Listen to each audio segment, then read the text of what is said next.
explaining death to children, especially the loss of a loved one. It's an almost impossible task, but now a familiar face from Sesame Street and a few new friends are helping kids cope with grief. Take a look. Uncle Jack really isn't alive anymore, is he? No, sweetheart. That makes Elmo really sad. I know, darling. We may never be done being sad about this. But the thing about sadness is, it comes and goes. Really? Really, darling.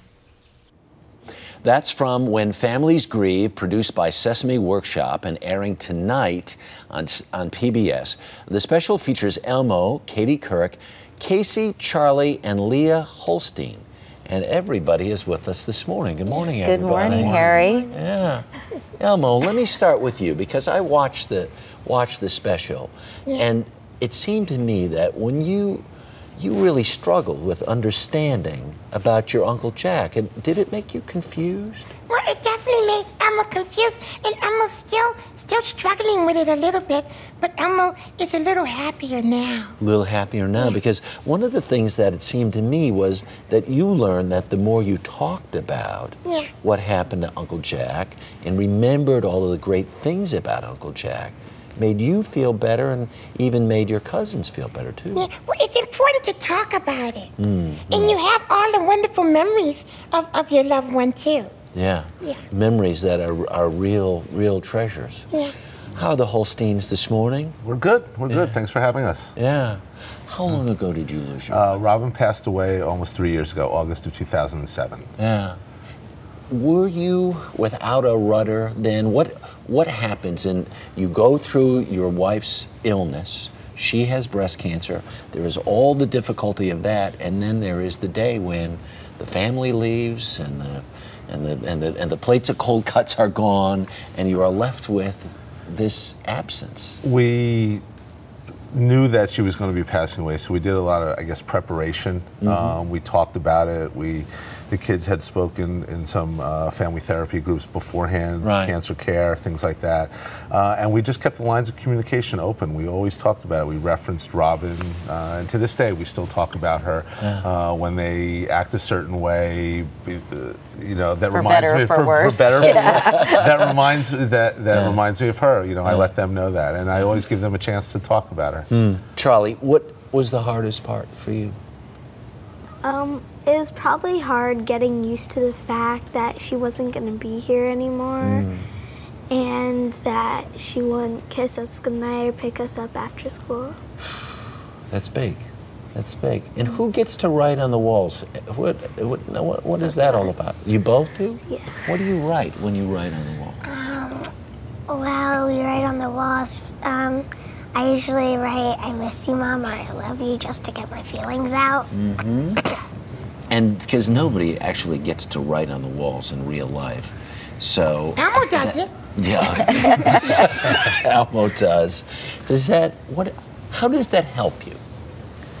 I guess it lets us let us just write what we want and kind of nothing negative. And I know, Charlie, you said that your mom loved flowers, so Charlie and Leah sometimes draw flowers on their wall, and I think it's just a way to think about her and remember her and to remind them of her. And I think it's hard because kids struggle. You know, I think oftentimes Charlie and Leah, if I can speak for them, are feeling really sad, but also, you know, they want to find happiness again. So sometimes they feel guilt, anxiety. There's so many feelings that kids go through when a parent dies, and I think I am so proud of this special, Harry. I feel so happy that I was able to participate. The Holsteins, they're so courageous, Casey and the girls, and 3 other families. The cameras go right in the house. Well, they talk so openly and honestly about all the feelings that they have, as does Elmo and Jesse, right, Elmo? And you know, things that you can do to make yourself feel better, things that you can know so you don't feel so unusual. I know when Ellie and Carrie, especially Ellie because she was 6, lost their dad, my husband Jay, Ellie hated feeling different than all the kids. She felt like, I'm the only one who doesn't have a daddy. And I think there are so many things that this special deals with to help kids like Leah and Charlie and so many others. And the thing is, folks are not alone. The reality is, it's what, between 2 and 3% of all of the kids in the country end up losing a parent. Well, they say 1 in 20 kids under the age of 15 will end up losing a parent, Yeah. and not only because people are being deployed in wars, but as I mentioned, people are having children later in life, and you know, there are 4 wonderful families in this special, 2 military families, right? Elmo, didn't you love the families? Yeah, and Elmo enjoys spending time with them now. Yeah, they're so great. Not only the Holsteins, but 2 military families. 1 Marine, this is heartbreaking, who was going to be redeployed, who took his own life, and I commend Sesame Street for facing this issue, because that is even more complex than a death. And then a firefighter with 2 little girls as well, who died suddenly of a heart attack. So we had a lengthy disease, a heart attack, and 2 military deaths, and I think they just did a wonderful job. Does this help provide a kind of I mean, there is no template. Every family is going to deal with this as they find it best. But does this help at least provide some sort of a framework for how do we go through this? Did it exist when you all went through this 3 years ago? We found the resources that were out there. We found an organization called Good Grief. There's an organization called Comfort Zone Camps that are bereavement camps that help kids deal with their feelings and realize that they're not alone in this. And there are a lot of resources out there for families that if you look around and you ask people in your net world or whatever, you will find people that are really willing to step up and help you and point you in the right direction. But I think Casey is a very enlightened parent and dealt with this in a very intelligent, smart way. I think still so many people have a hard time even talking about death, even telling a child a parent is sick.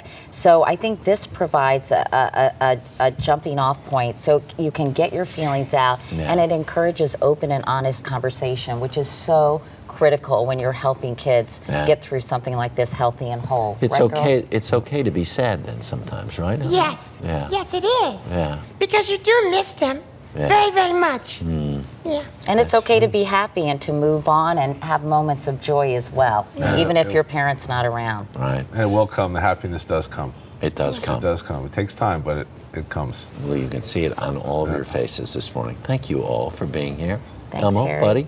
Thanks for having us. Always a pleasure. Thank you. All right. A lot happens early on The Early Show, weekday mornings on CBS.